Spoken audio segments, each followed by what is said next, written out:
Os conflitos no PSL podem prejudicar muito a governabilidade no Brasil e, inclusive, inviabilizar ou dificultar ainda mais alguma retomada do crescimento econômico? Sim, eles podem. Vejam só, esse conflito começou de uma maneira mais ou menos discreta e vem crescendo, né? O episódio que aconteceu essa semana da retirada do líder do PSL na Câmara, o delegado Valdir, por meio lá das assinaturas da maioria do partido, com a pressão do presidente Bolsonaro para que seu filho Eduardo Bolsonaro se tornasse o líder, é um sintoma da gravidade dessa disputa. Aliás, cabe aqui o parênteses. A ideia de que a viabilização de Eduardo Bolsonaro como líder do partido na Câmara não deixa de ser uma desistência, ainda que temporária, da ideia de que ele possa vir a ser o embaixador do Brasil junto nos Estados Unidos. Se ele ainda estivesse nesse caminho, acho que a resistência no Senado é grande, né? Lá atrás, a sinalização dos senadores era que tudo bem, bom, deixa ele ser aprovado, isso não é um problema do Senado. Só que ele foi cometendo inúmeras trapalhadas, dando declarações de política externa, enfim, falando muita bobagem, prejudicando a sua própria imagem junto ao Senado Federal, junto aos senadores. E aquilo ali pode ter sido determinante, né, para que ele, enfim, fosse rejeitado pelo Senado. Sequer seu nome foi apresentado. Não estou com isso afirmando que não possa vir a ser o embaixador, mas certamente agora isso entrou na geladeira, porque o presidente Bolsonaro, o pai dele, quer que ele seja, olha aqui, na República familista, né? Quer que ele seja o líder do PSL na Câmara dos Deputados. Bom, pois bem, como isso pode atingir a governabilidade, como isso pode ser mais um fator para dificultar a retomada, ainda que discreta, do crescimento econômico no Brasil. Todo mundo está vendo, né? Tudo é público.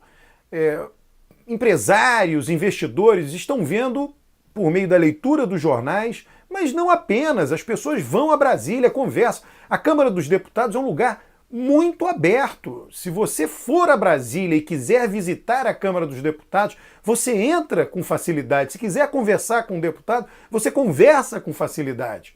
E são políticos, eles gostam de falar. E se você for lá conversar e um político se dispuser a conversar contigo e você perguntar o que você está achando da situação, eles vão contar o que eles estão achando da situação. Vão contar com transparência. Eles são políticos, eles vivem disso. De conversas, de tentar entender o que está acontecendo, se posicionar dentro do que está acontecendo. Então, qualquer investidor, qualquer empresário, qualquer associação empresarial, e as associações estão lá em Brasília, têm escritórios em Brasília, conversam com os políticos e sabem da gravidade desse conflito. E aí vamos, né, o PSL é um partido de muitos deputados novos, mas há também alguns poucos antigos. E esses poucos antigos, delegado Valdir é um deles, eles têm uma grande relação com o Centrão. Então aquilo contamina o Centrão. O que é o Centrão? O MDB hoje já foi um partido grande quando era PMDB na legislatura passada. Tem lá, o MDB é parte do Centrão, PP, PR, DEM, PSD, o partido liderado por Kassab. Então são todos parte do Centrão. Isso contamina esses partidos, contamina bastante. E isso cria aliados. Olha, note, uma coisa é o Bolsonaro se afastar do PSL, em termos de imagem. Ah, tem o Laranjal, não tem Laranjal, o PSL está na mídia, e o Bolsonaro vai lá. Não, esse partido já morreu, o Bivar já era. Os liderados de Bolsonaro adoram isso. Seu núcleo central de eleitores adora isso. Quem convive em grupos de WhatsApp ou até fora da rede social com eleitores de Bolsonaro sabe que esse afastamento dele com relação ao PSL, esse afastamento midiático, digamos assim, ele é aplaudido por essas pessoas. Então, nesse aspecto, o Bolsonaro age corretamente, mas morreu aí. Ele só age corretamente até aí. Depois ele entra em conflito com o Bivar, que é um deputado federal, ele é presidente da República. Há uma batida policial da Polícia Federal levantando suspeitas junto toda a Câmara dos Deputados de operação. Veja, eles são políticos, eles acreditam em coisas que quem não é político não acredita. Nós sabemos que a batida policial na residência do deputado Luciano Bivar foi autorizada por um juiz. Então, nesse sentido, ela não pode ser uma manipulação direta do ministro da Justiça, Sérgio Moro. Ele chegou, pegou o telefone, ligou para a Polícia Federal e vai lá e vai na casa do Bivar. Não foi assim que aconteceu. Mas o político vai dizer, não, mas o Sérgio Moro conseguiu fazer com que o juiz tomasse aquela decisão. Pode ser que não, mas o que importa é que os políticos acreditam que foi assim. Que sem Sérgio Moro no Ministério da Justiça, aquela batida policial não teria acontecido. Isso é devastador na Câmara dos Deputados. Isso quebra inteiramente, como é que eu diria, se existia um grupo lá de 10 deputados atraídos pelo apoio à Lava Jato, a medidas da Lava Jato, ao pacote Sérgio Moro, mais 10 deputados ali que tivessem meio balançados, agora eles pendem para o outro lado. Dificulta a vida de Sérgio Moro na Câmara, que já não era fácil, nunca foi fácil. Enfim, mas fica pior ainda. Ele perde mais apoio ainda. E as desconfianças aumentam. Dificulta qualquer tipo de apoio à Lava Jato na Câmara dos Deputados. Uma batida policial como foi a da Polícia Federal. Então, esse conflito no PSL tem consequências amplas para o funcionamento do sistema político. Então vamos voltar ao tema do investidor, ao tema do empresário. Está lá o empresário que está sabendo o que está acontecendo, para além do que sai no jornal, porque as associações empresariais estão lá em Brasília representadas, têm funcionários, esses funcionários todo dia circulam na Câmara dos Deputados e no Senado Federal, conversando com senadores e deputados. Então, esse conflito interno no PSL já houve uma obstrução. Já houve uma obstrução. O próprio PSL fazendo oposição ao governo e ao presidente da República do PSL. Mudar de partido não é uma coisa trivial. Porque alguém pode pensar, não, mas aí o Bolsonaro muda de partido. Tem gente falando, Bolsonaro vai pro DEM. Olha, se ele for pro DEM, ele vai se dar muito mal. Porque seu núcleo central de apoio, todos esses militantes que o amam, que o adoram, vão cair em cima, vão achar inaceitável ele ir pro DEM. É muito melhor ele permanecer no PSL em termos de imagem para esse grupo, no caso de Bolsonaro.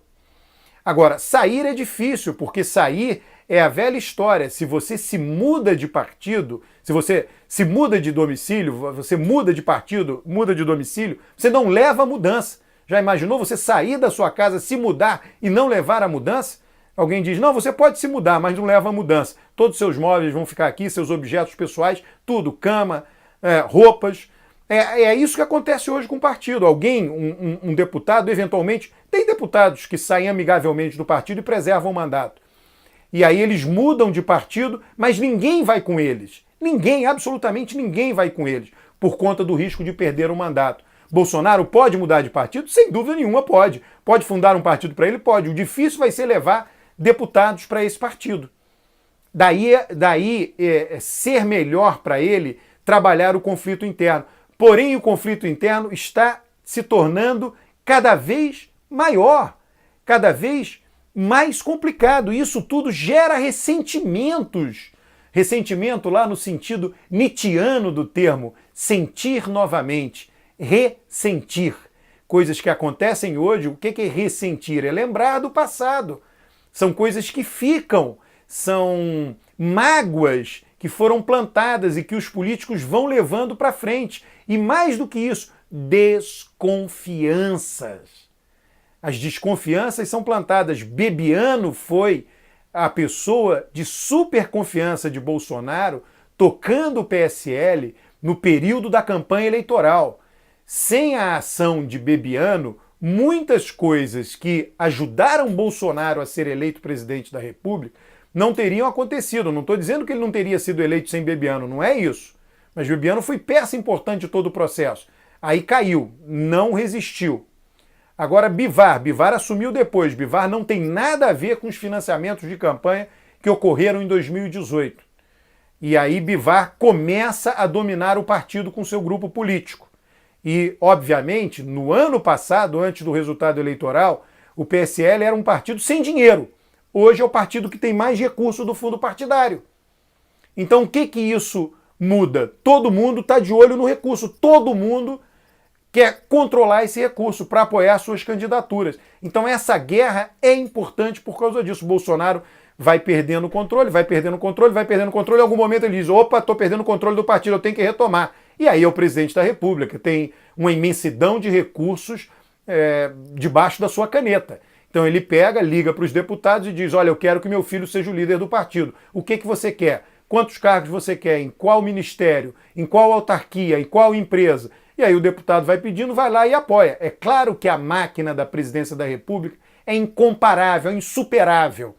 Só perde uma disputa, o presidente só perde uma disputa com outros líderes importantes, presidente da Câmara, do Senado, se ele não exercer o seu poder de presidente da República, utilizando dessa máquina formidável a seu dispor, com milhares de cargos comissionados, com bilhões de reais de recursos discricionários podendo ser alocado para deputados que venham a apoiar. Então, essa disputa interna será e está sendo uma disputa muito conflituosa e problemática, tende a ser vencida pelo clã Bolsonaro, mas não sem mortos e feridos no meio do caminho. Então, alguma coisa terá que ser cedida por Bolsonaro. E aí vamos ver o que vai acontecer em São Paulo, porque tem eleição municipal em São Paulo. Quem irá controlar o partido em São Paulo? Isso é importante. Será que será Eduardo Bolsonaro como vencendo ou será uma combinação, uma aliança entre a Joyce e o Major Olímpio? Não sabemos. Tudo isso está em aberto. Na política, é normal que na política haja conflito. A política é o mundo do conflito. Mas esse conflito ele não pode ser permanente. Em algum momento ele se estabiliza por meio de um acordo, por meio de uma negociação, por meio das partes cedendo em torno de algum tipo de consenso. É normal, portanto, que esse conflito do PSL, todos os partidos têm conflitos internos, e os maiores, é claro, vão ter mais conflitos mais permanentes. Em algum momento esse conflito ele irá diminuir e irá se estabilizar ou eles internamente chegarão a um acordo. A questão é o que acontecerá daqui para lá. Não está claro. E nós sabemos que a ferida à imagem do governo é monumental. E aí, de novo, eu volto ao tema do crescimento econômico, da retomada. Já falei isso num outro vídeo, que o governo não tem narrativa, que é importante para o governo ter narrativa, animar o eleitorado, animar o mundo político, animar os empresários, dizendo qual o caminho do país para o crescimento. Esse governo não faz, Bolsonaro não faz.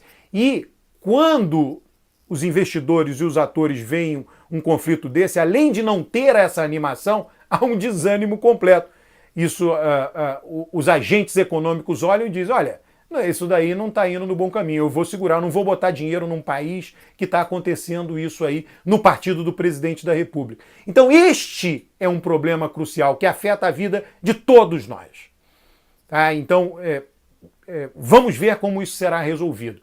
As cenas dos próximos capítulos virão nesta semana, virão na semana que vem, é algo que estamos, eu, você, todo mundo interessado em política, nós estamos acompanhando. Esse conflito da liderança da Câmara do PSL é um conflito grave que deixará plantado ressentimentos. E esses ressentimentos irão cobrar a conta em algum momento mais adiante. Um abraço e até o próximo vídeo.